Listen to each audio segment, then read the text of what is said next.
Hello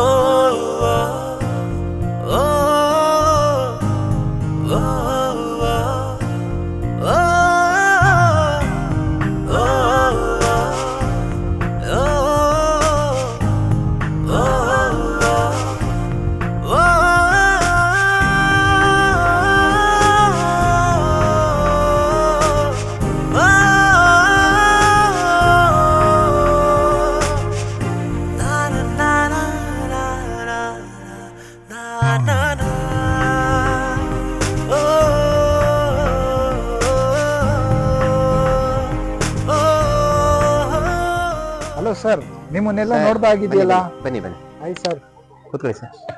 ಚೆನ್ನಾಗಿದ್ದೀರಾ? ಹಾಂ sir, ಚೆನ್ನಾಗಿದ್ದೀನಿ. ನೀವು ಚೆನ್ನಾಗಿದ್ದೀರಾ ಸರ್? ಸರ್ ಚೆನ್ನಾಗಿದ್ದೀನಿ ಸರ್. ನಿಮ್ಮನ್ನೆಲ್ಲ ನೋಡ್ದಂಗಿದೆಯಲ್ಲ. ಹೌದು ಸರ್, ನಿಮ್ಮನ್ನು ನಾನು ಎಲ್ಲ ನೋಡ್ದಂಗಿದೆ. ಸರ್, ನಾನು ಇದೇ ಲೇಔಟಲ್ಲೇ ಇರೋದು, ಇಲ್ಲೇ ವಾಸವಾಗಿರೋದು. ನಾನು ಇಲ್ಲೇ ಪಾರ್ಕ್ಗೆ ವಾಕಿಂಗ್ ಬರ್ತಾ ಇರ್ತೀನಿ ಸರ್. ಸರಿ ಸರಿ, ಈಗ ಗೊತ್ತಾಯ್ತು ಬಿಡಿ. ನಾನು ಇದೇ ಲೇಔಟಲ್ಲೇ ಇರೋದು. ನಾವು ಡೈಲಿ ವಾಕಿಂಗ್ ಬರ್ತಾ ಇರ್ತೀವಿ. ಮೇ ಬಿ ವಾಕಿಂಗ್ ಅಲ್ಲಿ ನೀವು ನನ್ನ ನೋಡಿರ್ತೀರಾ, ನಾನು ನಿಮ್ಮನ್ನು ನೋಡಿರ್ತೀನಿ. ಹೌದ್ರಾ? Very good. ಏನ್ ಮಾಡ್ಕೊಂಡಿದ್ದೀರಾ? ಹಾಂ ಸರ್, ನಾವು ಬ್ಯಾಂಕಲ್ಲಿ ಕೆಲಸ ಮಾಡ್ತಾ ಇದ್ದೀವಿ. Bank employee sir. ನಾನು ಡೈಲಿ ಬರ್ತಾ ಇರ್ತೀನಿ ವಾಕಿಂಗ್, ಬೆಳಗ್ಗೆ ಮತ್ತೆ ಸಾಯಂಕಾಲ ವಾಕಿಂಗ್ ಬರ್ತಾ ಇರ್ತೀನಿ. ಬಟ್ ಅದೃಷ್ಟ ನೋಡಿ, ಇವತ್ತು ಸಿಕ್ಕಿದ್ದೀರಾ, ನನಗೆ ತುಂಬ ಖುಷಿ ಆಯಿತು. ಸರ್, ನಾನು MA ಪದವಿಯನ್ನ ಪಾಸ್ ಮಾಡಿದ್ದೀನಿ. ನಾನು ಪತ್ರಕರ್ತನಾಗಿ ಪ್ರೆಸ್ ರಿಪೋರ್ಟ್ ಅಲ್ಲಿ ಕೆಲಸ ಮಾಡ್ತಾ ಇದ್ದೀನಿ. ಓಕೆ ಸರ್, ಅದ್ರ ಜೊತೆ ಸೋಷಿಯಲ್ ಸರ್ವಿಸ್ ಸಹ ಮಾಡ್ತಾ ಇದ್ದೀನಿ. Very good sir, super. Press ರಿಪೋರ್ಟರಾ ಸರ್ ನೀವು?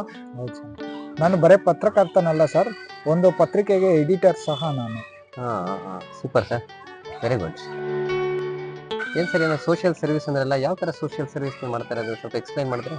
ಮಂತ್ರಿ ಜೊತೆ ಸ್ನೇಹ ಸಹ ಇಟ್ಕೊಂಡಿದ್ದೀನಿ. ಅದೇ ರೀತಿಯಾಗಿ ಹಲವಾರು ಅಡ್ಮಿಷನ್ ಕೇಳ್ತಾ ಇರ್ತೀನಿ ಸ್ಕೂಲು ಕಾಲೇಜುಗಳಲ್ಲಿ. ಅದೇ ರೀತಿಯಾಗಿ ಮತ್ತೆ ಸಮಾಜ ಸೇವೆ ಸಹ ಮಾಡ್ತೀನಿ. ಪರವಾಗಿಲ್ಲ ಸರ್. ಏನ್ ಸರ್, ಬುಕ್ ಏನಾರ ಓದೋ ಅಭ್ಯಾಸ ಉಂಟಾ? ಸರ್, ಬುಕ್ ಓದಲಿಕ್ಕೆ ನಾನು ಸಮಾಜ ಸೇವೆಯಲ್ಲಿ ತೊಡಗಿಸ್ಕೊಂಡಿರೋದ್ರಿಂದ ನನಗೆ ಟೈಮ್ ಸಿಗಲ್ಲ ಸರ್. ಸಮಾಜ ಸೇವೆಯಲ್ಲಿ ಟೈಮ್ ಅದಕ್ಕೆ ಕೊಡೋದ್ರಿಂದ ನನಗೆ ಸ್ವಲ್ಪ ಟೈಮ್ ಸಿಗೋದಿಲ್ಲ ಸರ್. ನೀವು ಅದೇ ಪತ್ರಿಕೆ ಸಂಪಾದಕ ಅಂತ ಹೇಳ್ತಿರಲ್ಲ, ಅದು ಸಮಾಜ ಸೇವೆ ಮತ್ತೆ ಟೈಮ್ ಇಲ್ಲ ಅಂತಿದ್ರಲ್ಲ, ಇದೆಲ್ಲ ಹೇಗೆ ಸಾಧ್ಯ? ಬುಕ್ ಓದಕ್ಕೂ ಟೈಮ್ ಇಲ್ವಾ ನಿಮಗೆ? ಸರ್, ನಾನು ಓಡಾಡ್ಕೊಂಡು ತಿರುಗಾಡಿ ಜನರ ಸುಖ ದುಃಖ ಕೇಳ್ಕೊಂಡು ಅದರಿಂದ ನನಗೆ ಪುಸ್ತಕ ಓದೋದ್ರಿಂದ ಏನು ಮಾಹಿತಿ ಸಿಗೋದಿಲ್ಲ ಸರ್. ಅದರಿಂದಾಗಿ ಈ ತರ ಏನಾದರೂ ಒಂದು ವಿಷಯಗಳಲ್ಲಿ ಅಳವಡಿಸ್ಕೊಂತೀನಿ. ಹೌದು, ಬುಕ್ ಓದೋದು ಅನುಭವ ಇಲ್ಲ ಅಂತ ಹೇಳಿದ್ರಲ್ಲ, ನಿಮ್ ತರನೇ ಎಲ್ಲಾ ಕಡೆ ತಿರುಗಾಡಿ ಜನ ಸಂಪರ್ಕ ಮಾಡಿ ಒಂದು ವಿಷಯ ಕಲೆಕ್ಟ್ ಮಾಡ್ಕೊಂಡು ನೀವು ಪತ್ರಿಕೆ ಬಿಡುಗಡೆ ಮಾಡ್ತಿರಲ್ಲ, ಆ ಪತ್ರಿಕೆ ಇನ್ನೇನು ಓದಿ ವೇಸ್ಟ್. ನಿಮ್ ತರನೇ ಅವ್ರನ್ನ ಕಲ್ತ್ಕೊಂಡ್ಬಿಟ್ರೆ ಬಹಳ ಚೆನ್ನಾಗಿರುತ್ತೆ.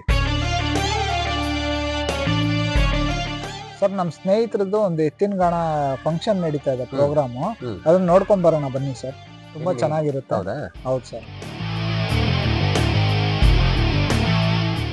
ಸರಿ, ಬನ್ನಿ ಹೋಗೋಣ.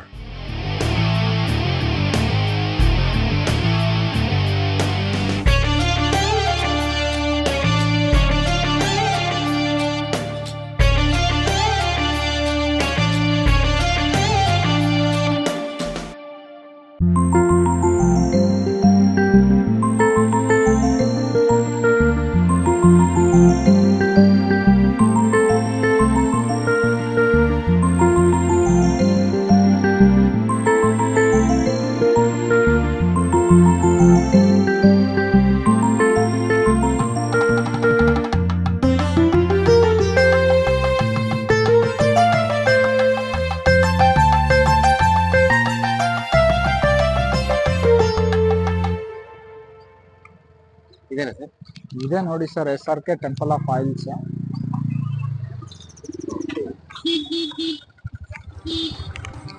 ನೋಡಿ ಸರ್, ಇಲ್ಲಿ ಎಲ್ಲ ಪ್ರೋಗ್ರಾಮ್ ಎಲ್ಲ ನಡೀತಾ ಇರುತ್ತೆ ಯಾವಾಗ್ಲೂ. ಇಲ್ಲಿ ತುಂಬಾ ಜನ ಸೇರ್ತಾರೆ ಯಾವಾಗ್ಲೂ.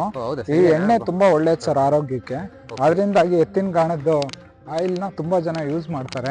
ಹಿಂದಿನ ಪ್ರಾಚೀನ ಕಾಲದಿಂದನೂ ಇದು ತುಂಬಾ ಶ್ರೇಷ್ಠ ಅಂತಕ್ಕಂಥದ್ದು. ಹೌದೌದು. ಇಲ್ಲ, ಈ ಒಂದು ಎಣ್ಣೆ ಯೂಸ್ ಮಾಡೋದ್ರಿಂದ ಆರೋಗ್ಯಕ್ಕೂ ಒಳ್ಳೇದು. ಹೌದು ಸರ್, ಹೆಲ್ತ್ ಚೆನ್ನಾಗಿರುತ್ತೆ. ತುಂಬಾ ಚೆನ್ನಾಗಿರುತ್ತೆ. ಹೌದು, ಭಾಳ ಚೆನ್ನಾಗಿದೆ ಸರ್, ಭಾಳ ಚೆನ್ನಾಗಿದೆ. ಸರ್. ಮತ್ತೆ ಯಾವಾಗಲೂ ಪ್ರತಿ ವರ್ಷನೂ ಸಹ ಇಲ್ಲಿ ತುಂಬ ಚೆನ್ನಾಗಿ ಪ್ರೋಗ್ರಾಮ್ ನಡೆಯುತ್ತೆ ಸರ್. ತುಂಬ ಜನ ಸೇರ್ತಾರೆ ಸರ್. ಅದೇ ಥರ ಪ್ರೋಗ್ರಾಮ್ ನೋಡೋಣ ಬನ್ನಿ ಸರ್, ಯಾವ ಥರ ಇರುತ್ತೆ ಅಂತ. ಹೌದಾ? ಆಯ್ತು ಸರ್, ನೋಡೋಣ.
ಸರ್ ಅವನ್ನ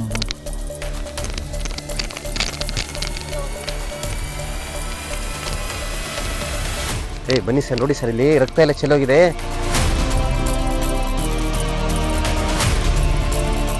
ಏನ್ರಿ ನೀವು ರೀಲ್ಸು ಅದೆಲ್ಲ ಲೈಕ್ಗೋಸ್ಕರ ಮನುಷ್ಯ ಅಲ್ಲಿ ಒದ್ದಾಡ್ತಾ ಇದ್ದಾನೆ, ಅವ್ನು ಪ್ರಾಣ ಹೋಗ್ತಾ ಇದೆ.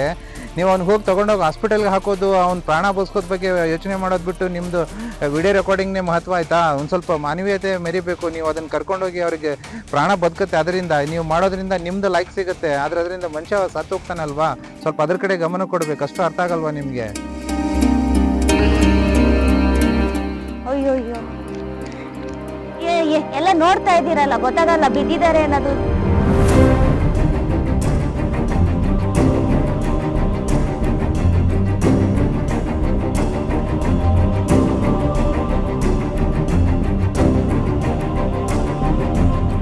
ನೋಡಿ, ವಯಸ್ಸಾದವರು ರೋಡಲ್ಲಿ ನಡ್ಕೊಂಡು ಹೋಗ್ಬಾರ್ದಾ ಹೇಳಿ ನೀವೇ? ಫೋಟೋ ಮತ್ತೆ ವಿಡಿಯೋ ಮಾಡೋದ್ರಿಂದ ಏನು ಪ್ರಯೋಜನ ಆಗಲ್ಲ. ಮನುಷ್ಯತ್ವ ಅನ್ನೋದು ಸ್ವಲ್ಪನಾದ್ರೂ ಇರ್ಬೇಕು. ಹೆಲ್ಪ್ ಮಾಡಿ ಬನ್ನಿ. ಏನ್ ನೋಡ್ತಾ ಇದ್ದೀರಾ? ಹೆಲ್ಪ್ ಮಾಡಿ ಬನ್ನಿ. ಆಯ್ತು ಬನ್ನಿ, ಈಗ ಮಾತಾಡೋದೇನಿದೆ, ಬನ್ನಿ ಹೆಲ್ಪ್ ಮಾಡುವ. ಬನ್ನಿ, ಎಲ್ಲರೂ ಒಟ್ಟಿಗೆ ಸೇರಿ ಹೆಲ್ಪ್ ಮಾಡುವ. ಬನ್ನಿ ಫೋಟೋ ತೆಕ್ಕೊಂಡ್ಬಿಡ್ತೀನಿ ಸರ್.